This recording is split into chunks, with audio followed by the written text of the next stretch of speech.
Hello, so today I'm reviewing Cosmopolis, David Cronenberg's new film, and the storyline of the film: riding across Manhattan in a stretch limo in order to get a haircut, a 28-year-old billionaire asset manager's day devolves into an odyssey when a cast of characters that start to tear his world apart. This is based on the book by Don DeLillo, and I really enjoy the book. It's only 208 pages long, very short book. It's very well written. There's some parts where it's a bit weird, and some people have sort of thought it was a bit pretentious and that, but I really enjoyed it, and that's why a lot of people with this film have been saying that Rob Pattinson's character is pretentious. Now, I'm not someone that likes Rob Pattinson really. Now, you know, he's rubbish in Twilight. He's quite a bad actor, and there's parts of this where you're like, Robert Pattinson is a really horrible actor. Now with this book, it starts out with the setting in a hotel, talking about everything that's in the hotel, how this person lives their life and everything, talks about his 2 elevators that he's got and everything, and he has a shark in a tank. Now,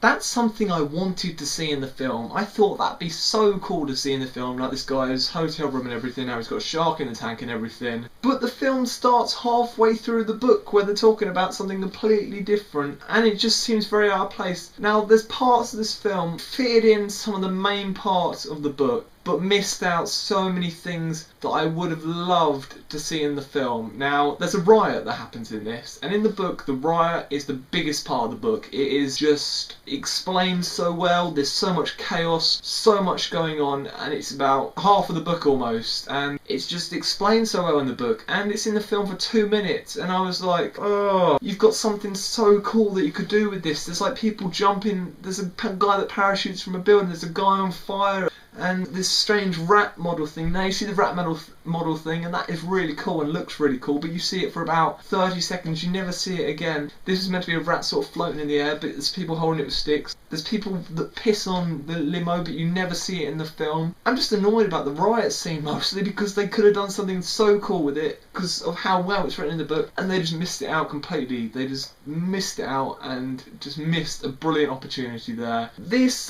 I'm just really disappointed, because to me this didn't seem like a David Cronenberg film. Now, I saw the teaser trailer for it when I went and saw Moonrise Kingdom. The teaser trailer was like 30 seconds long.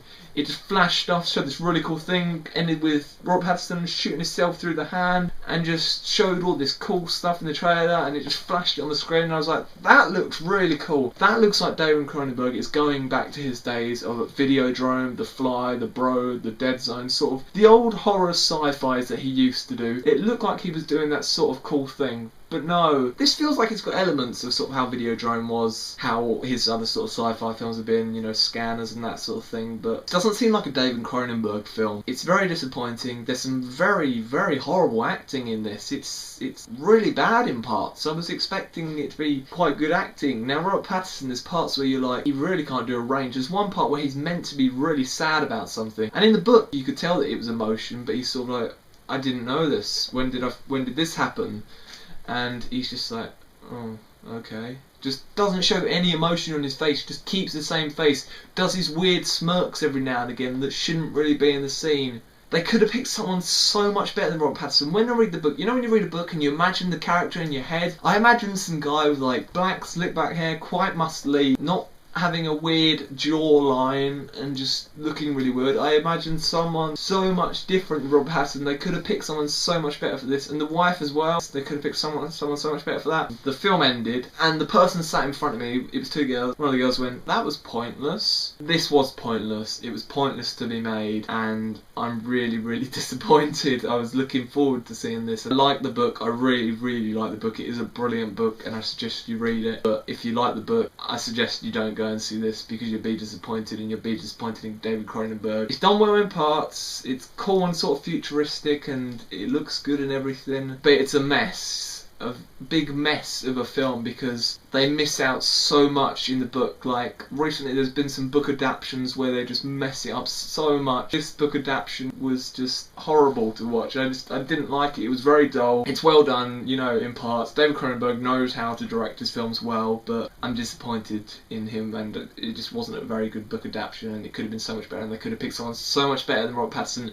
So I'm going to give Cosmopolis a 6 out of 10, because I didn't find it completely terrible, but it could have been so much better. It could have been a better book adaptation, and just could have done the things so much better. The Riot thing, I just wish they had have done so much more with it. They could have done so much more with it. That's all I had to say today. I hope you enjoyed this review. Thanks to everyone that subscribed recently. You're all brilliant, and I shall see you all later. Goodbye.